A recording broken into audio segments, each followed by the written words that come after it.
So, how's everybody doing? Today, we're going to be talking about a Caribbean diet. How does it match up with the Mediterranean diet? So, this is a new diet, a new trend that I found.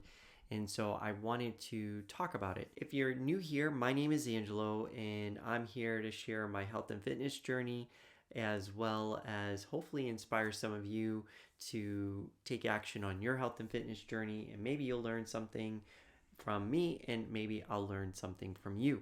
And today I was looking out there on the internet and came across a new trend. And I remember a few months ago, I'll have to go back to see if they're related, but I said we're going to see some new trends in 2023. And lo and behold, a new one sprung up, came out in the US. Actually, I'm going to switch over to the article right now so you can see it. But it came out from the U.S. What is it? U.S. News. And I'll put the link in the. Actually, I'll put it in the comments right now.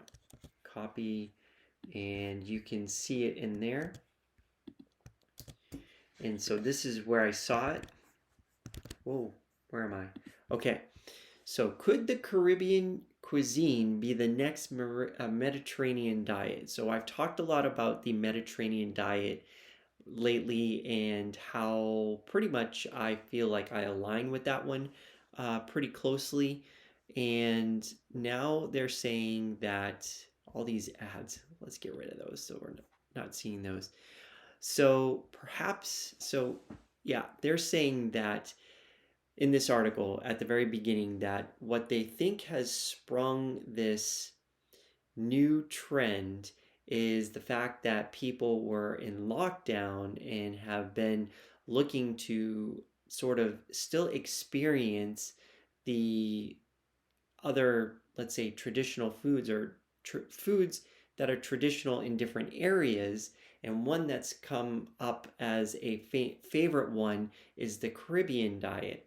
And they think it was because of like COVID and the lockdowns and stuff, and people wanting to go out and experience the food. So make the food in their houses. So that's what this article is saying. So what is the Caribbean cuisine? And according to this, it's a melting pot of Latin American food and African American foods with a layer of European. So it's like a mishmash of different cultures. But what seems to be let's say, the deviation from everything is, as you may know, is that the right down here is that they have good colors, they're very bright, and it includes, let's say, exotic fruits like mango, papayas, passion fruit, dragon fruit, and things that we don't typically see around here except for when we go to the grocery store. So, you know, so this is what they do, and they lean heavily on these different fruits. And we're going to compare the Mediterranean to the Caribbean in a little bit. But what I find very interesting is some of the things that this article pulls out, like these things called tubers. Now, I've never heard of tubers, and it's got me interested because they say it's got some traits of like some potatoes, carrots, and things like that because they're grown underground. But they are different because there's something about this enlarged part of a stem, and that's the tuber. And at least I think I'm pronouncing that right. They don't show you how to pronounce it, but what they eat that, and so I'm curious what that actually means.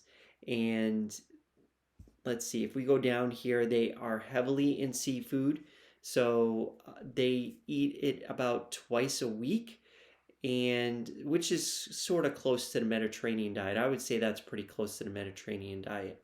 And yeah, so they will add fruits and things like that to their seafood to make it, I guess, a Caribbean cuisine. And if we move further down, I wanted to move to the part where we get to the Caribbean versus Mediterranean diet because I think this is important for us to really understand, because I kind of see the Mediterranean, as I've discovered recently and over I would say the last month, I found that this has been like sort of like the staple for healthy eating.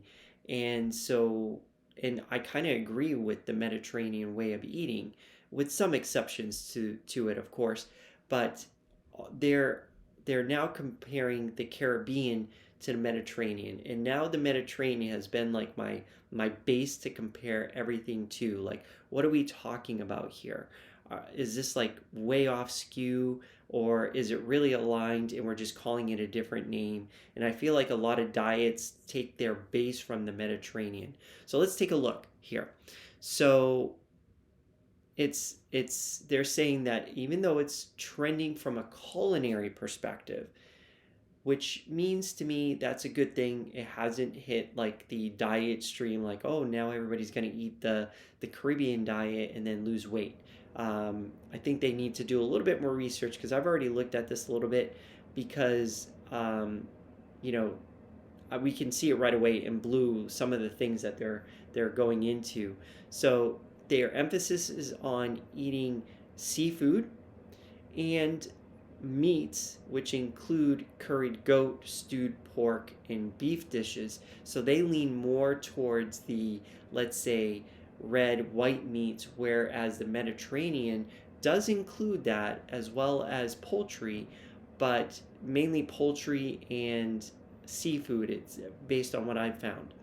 So this kind of leans to other types of meat. And olive oil is scarce, where the Mediterranean diet actually uses oil quite frequently in their meals.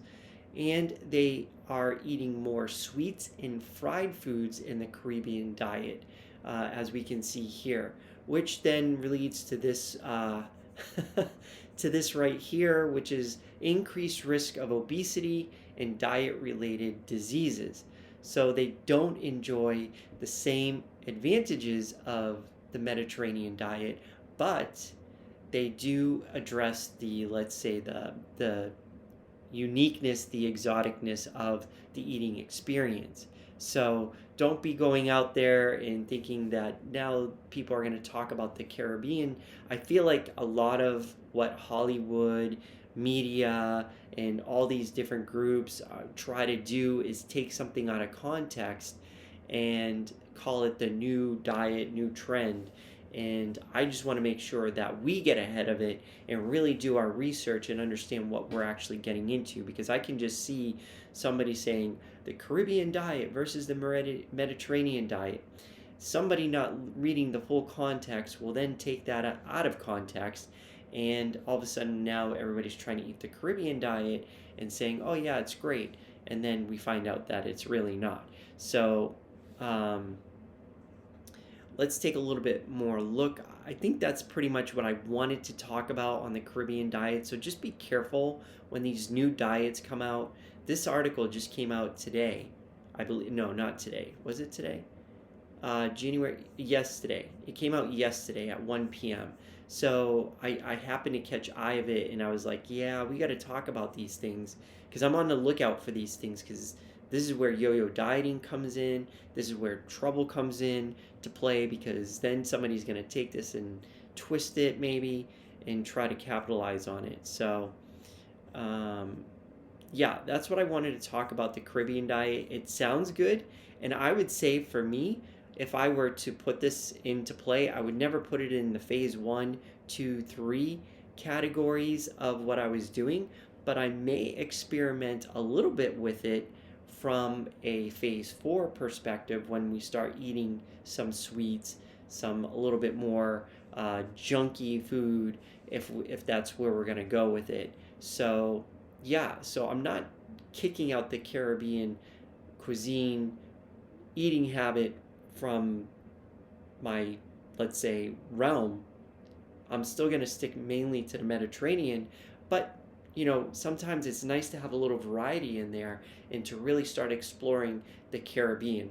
And maybe for me, I needed to see this because I have been getting a little bored with my food, but maybe if I start adding the good parts of the Caribbean cuisine eating habits to what I'm doing, it might spice it up a bit. So who knows?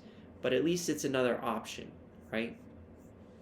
So let's go back and come back to me, and let's talk about what I've been doing so far on my journey. So my journey, yeah, like I said, I started phase 3, and today I had some yummy rice, brown rice, not in the instant or anything. I had lentils and some greens. Now, there's this book I wanted to share with you. Here we go. I gotta check this over here. So it's the No Meat Athlete Cookbook. All right, and whole food plant based recipes to fuel your workout and the rest of your life. And it's by Matt Fraser.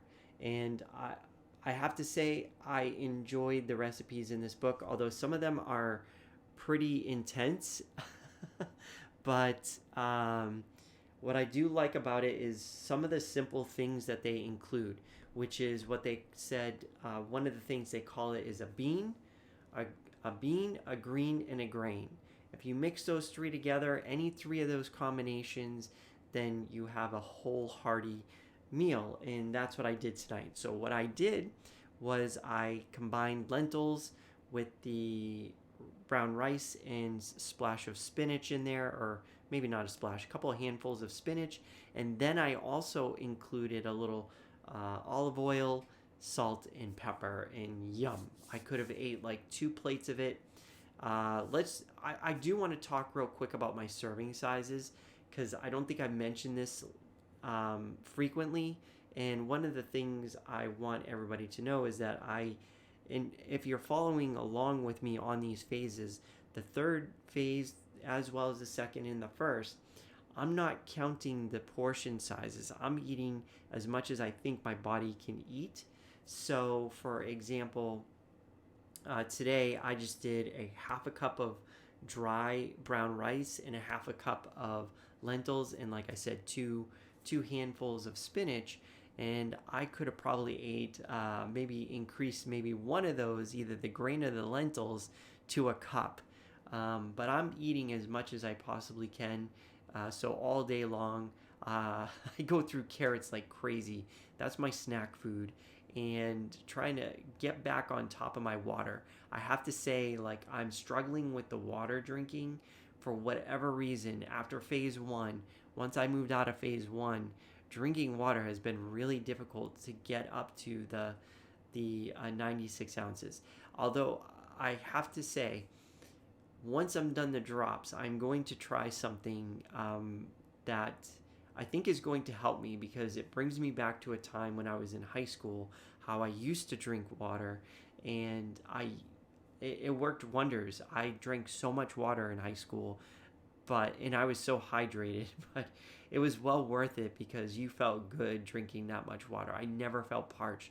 Right now, actually, I should have my water with me because I feel parched. But so that's it for today. I just wanted to share the Caribbean diet. If you believe this topic will help somebody, please share it. If you haven't already, please follow me, subscribe, like what I've got going on. And if there's something that you want me to talk about in the future, please let me know. I love to talk about different topics. So until next time, which is going to be tomorrow at 10 p.m. Eastern, I will see you then.